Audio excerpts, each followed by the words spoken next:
Everybody's talking about the silver tsunami. Everybody's talking about baby boomers retiring and how the greatest transfer of wealth is going to happen. But I feel like we need to talk about where the baby boomer is going to go.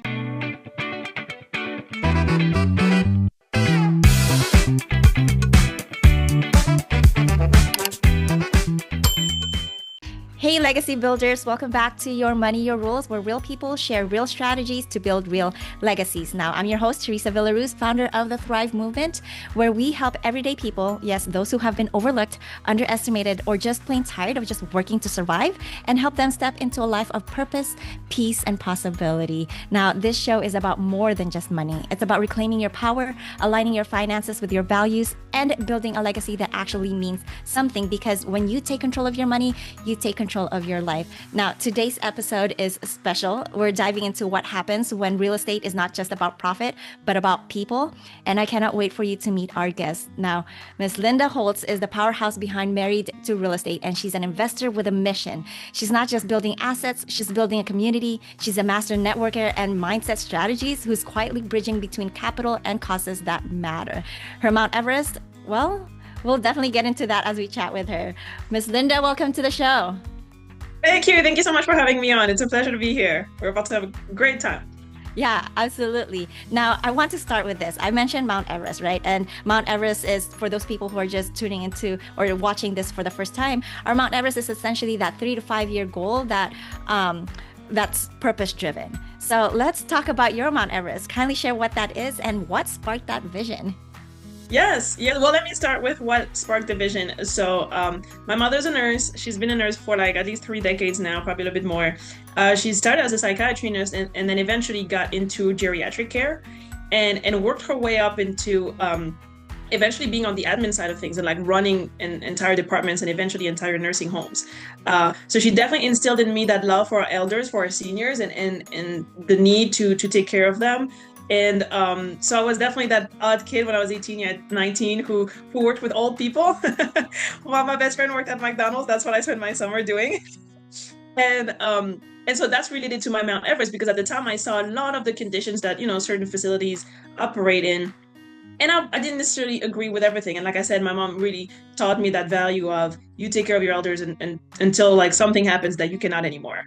And then you try a little bit more just in case.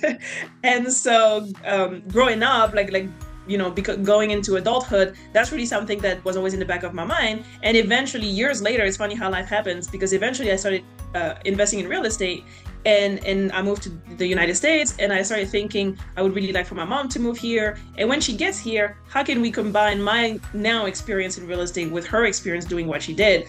And also, from a market standpoint, help a population that is really growing right now. Everybody's talking about the silver tsunami. Everybody's talking about baby boomers retiring and how the greatest transfer of wealth is going to happen. But I feel like we need to talk about where the baby boomer is going to go in 5, 10, 15 years. And so all of that kind of got mixed up in my head. And as you know, joining Owners Club this year, we started having those conversations about Mount Everest.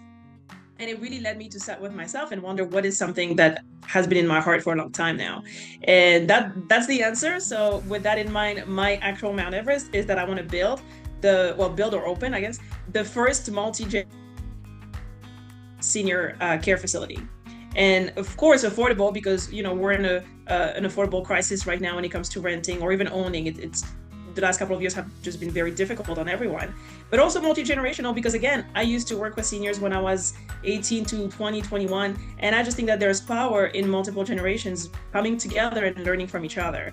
And so in my concept, I want to have the facility ran by younger adults who are either going through medical school or nursing school, or maybe aging out of foster care.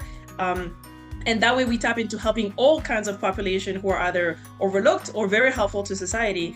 And everyone gets affordable rent and lives together. That's my vision. That's amazing because that kind of reminds me of back in the Philippines where I was born and grew up, spent, my younger years. It was multi-generational. It wasn't just the mom and dad and the kids. It was, there's grandparents were living with us and then pretty much like 4 generations actually. So it was, that's amazing. And it kind of builds that bond, right? Absolutely, absolutely. And so my mom is originally from an African country, so that's exactly what she grew up with. And even for me, I grew up in France, but I always had my grandparents close enough. Like I grew up in a small town, so everyone was like, saw each other pretty much multiple times a week. And so yeah, I definitely see what you mean. And I love that aspect of the family value aspect of real estate. Yeah, no, love that. Now, that's a really cool Mount Everest for me at least. Now, Thank was you. there now was there a moment in your journey where you realized that, I want to do this because that was put in my heart, but realize that this is actually bigger than just you. Like, what was there something that shifted you from building wealth for yourself to building something that could essentially change lives? Absolutely, because originally I really thought I just want to open a nursing home where we treat people better. That's it. I saw unfortunately some abuse, whether it's physical or it's as simple as letting people in front of the TV all day, every day until unfortunately they pass away. And I was like, we got to do better. But my vision stopped there. My vision was just like, how can we open a senior care, like senior housing, that does better? That was it. And it's really with time that it evolved into, wait a second, because that's just the world we live in right now. And if we're going to help seniors, why not help other populations as well, especially with the affordable? And then I also, being in real estate investing, we face a lot of well, face sounds bad, but typically investors are in the mindset of mentorship and thinking like, hey, how can I learn from people who have been there, done that? And so that also came into the play where I was like, okay, well, now if we're helping multiple populations, how can we make sure that they help each other, that they learn from each other? So it has definitely evolved to the point where now I'm like, and then eventually I did my research because I kind of thought it might already happen, like exist, I mean, and I realized that it doesn't, at least the way that I envision it. So that's why I said I want to open the first one, and that made it so much bigger now. But it's part of the fun, right? Because now it forces me, even though it's a bad word to say, but it will make me reach out for help. And I think that that's the best part, is to do it as a community. Yeah, absolutely. And yeah, that is a massive goal, a huge undertaking for just one person, which is, I love that you're open to getting help and asking for it, right? So what are you currently laying out to make sure that, you reach the next peak? Yes. So another reason why the goal has evolved in my mind is because when I first got into real estate, my first property was a triplex, and I house hacked that. So meaning the first property that I ever had was a buy and hold where I only had two renters, and I lived in the third unit with my husband now, who was my boyfriend at the time. And so slowly but surely, through moving and through evolving in our investing minds, and through some career changes as well. Like I left the job that I had at the time last year. So through all of that, we got into doing multifamily and buying larger commercial size deals. And so my background being in property management, we were always kind of focused on buying apartment complexes, like just straight up housing. But getting into multifamily showed us that there's a lot of asset types that you can get into. You can buy hotels, you can buy industrial, you can buy self-storage, and you can buy assisted living facilities. So that is one of the peaks that's on our list, is how can we start dipping our toes into that asset type so that we can learn how those are ran and eventually learn from that and do it at our property. And the very first step, I would say within the next 12 months probably, is that I want to start with buying a co-living property that would be meant for seniors. So fully independent, nothing related to care or anything like that, but just again dipping my toes into, okay, what does it look like to have maybe 5 or 6 or 7 or 8 renters, but they all are of a certain age, and kind of helping them that way. So that's the immediate first step. We'll see when we get there. Now, you said that you're looking to start buying co-living properties. Is there a particular market that you're searching for? Yeah, so my husband and I are in Houston now, in Texas. We do love the Texas Triangle for the properties that we're working on. So anywhere from Houston to San Antonio to Dallas, that's kind of where we're looking.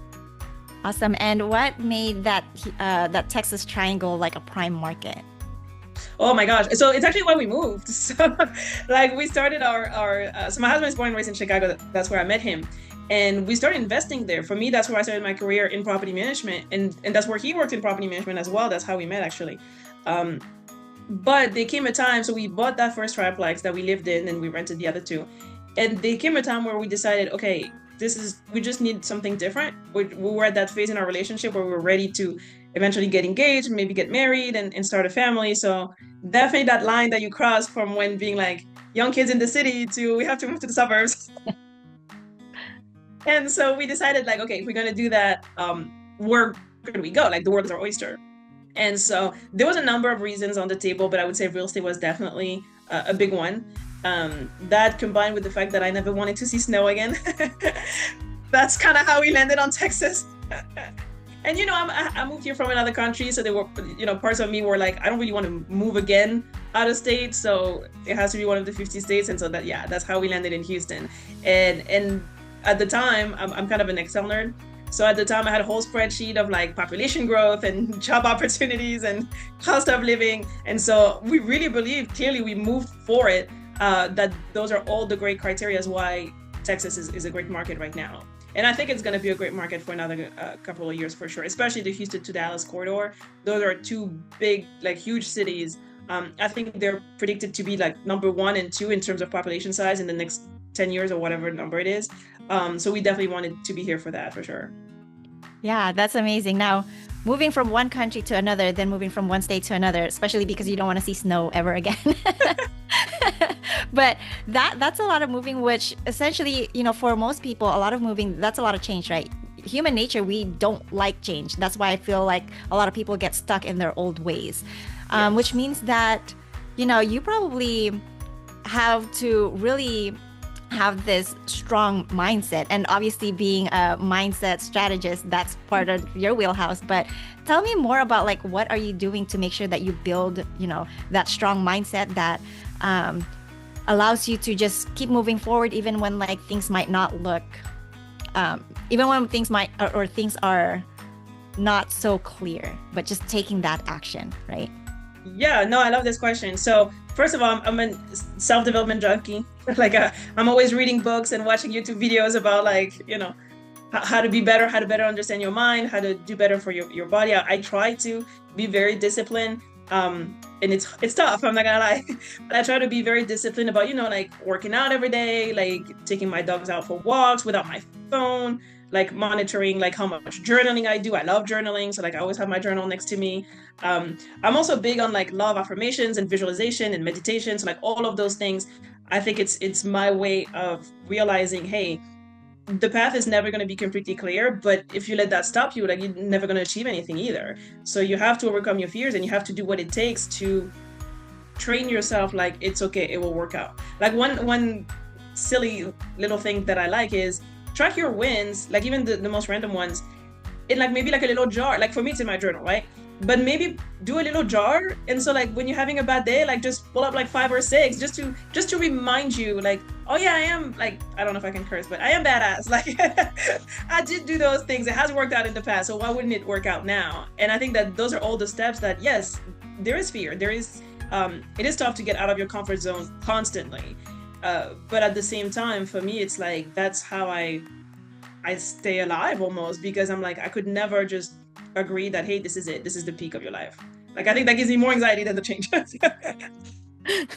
Well, I love that. I love that because, it's tracking your wins, like putting in your journal or having a jar and inserting every win that, regardless of how small or how big it is, just depositing your wins in a jar. And then when you need reminder, just pick it out of the jar. That is beautiful. That is powerful, I believe, especially because, a lot of entrepreneurs right now, they're just like, well, not a lot. Well, I would say majority of people who are trying to be entrepreneurs is like, let's just go, go, go. And sometimes they miss the wins that they've accomplished as they go through their journey, right? So just remind, yeah. And then, sometimes like for me, for example, when like I'm just go, go, go, I sometimes I forget the things that I've accomplished. And when I face a challenge, I'm like, I kind of get down on myself and say, am I even on the right path?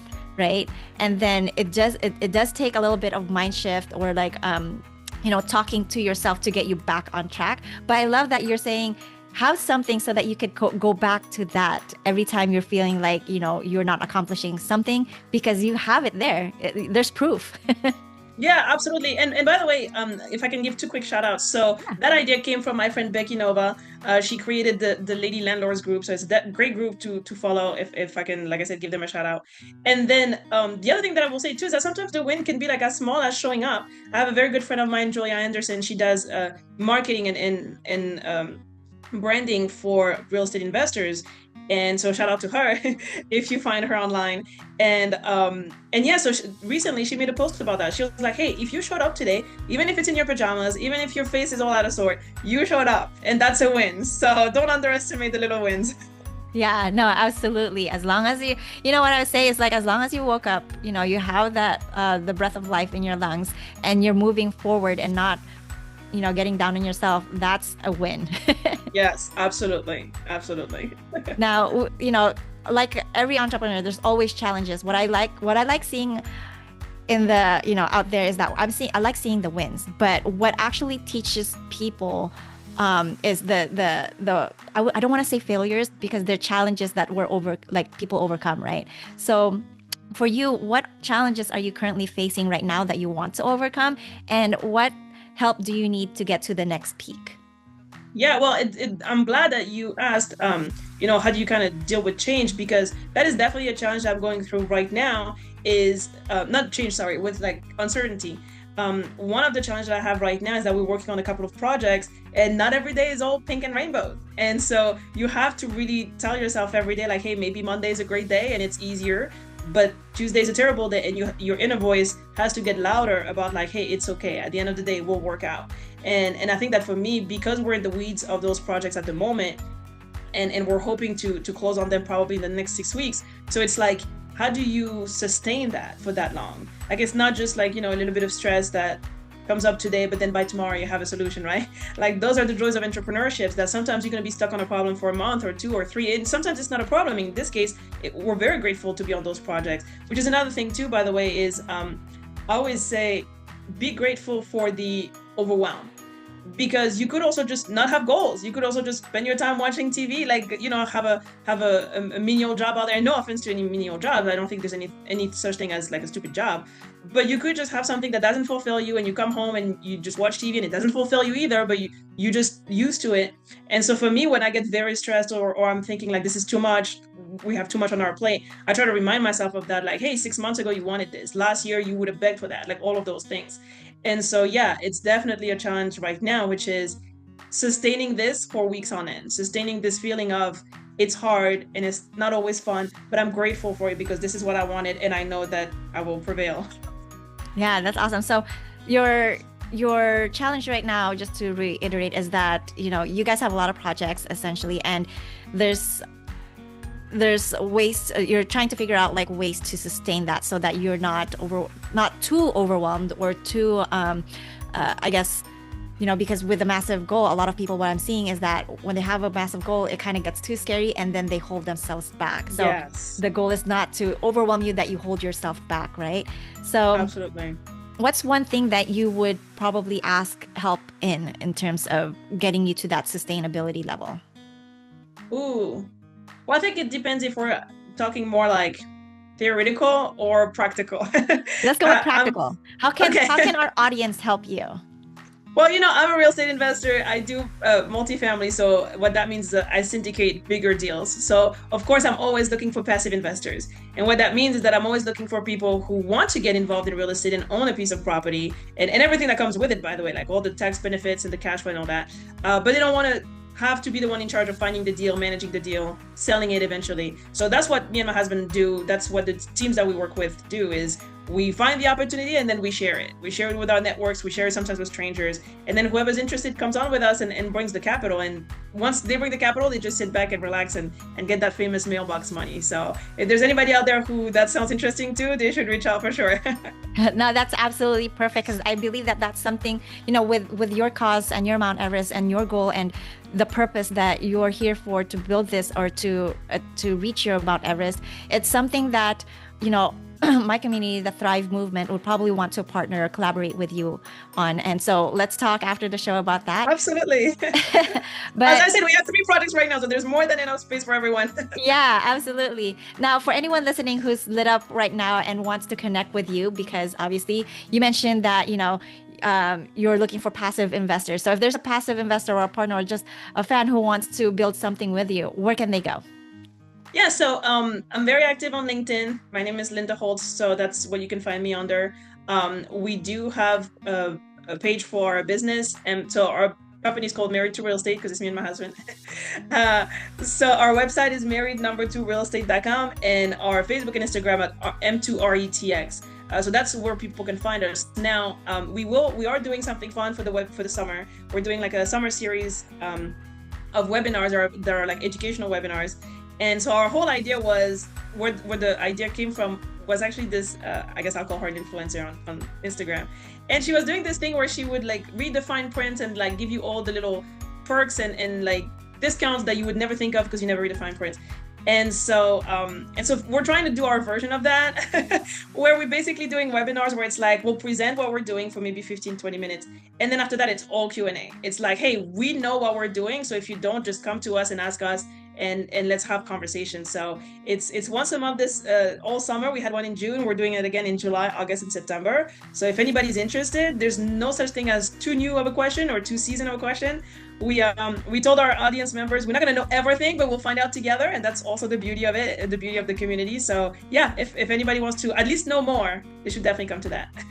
That's awesome. That's awesome. So true to your money, your rules fashion, we want to give the audience homework, and it seems like you've already given them that. So your homework for this week is, I want you guys to DM you at M2RETX. Did I get that right? You got it right. And I'll send you the link from there. Yeah, so DM at M2RETX and DM the word legacy so that Linda knows exactly where you're coming from, which is the Your Money, Your Rules show.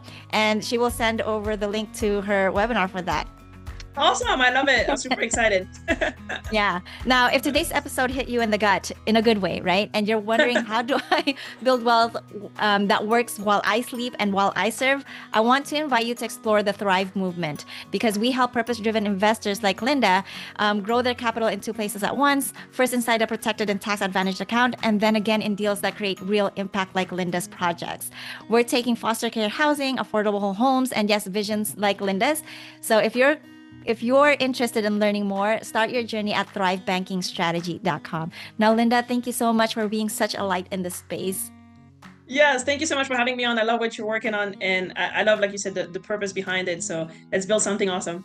Awesome. Thank you so much. And to our listeners, remember, take control, build legacy, and remember, your money, your rules.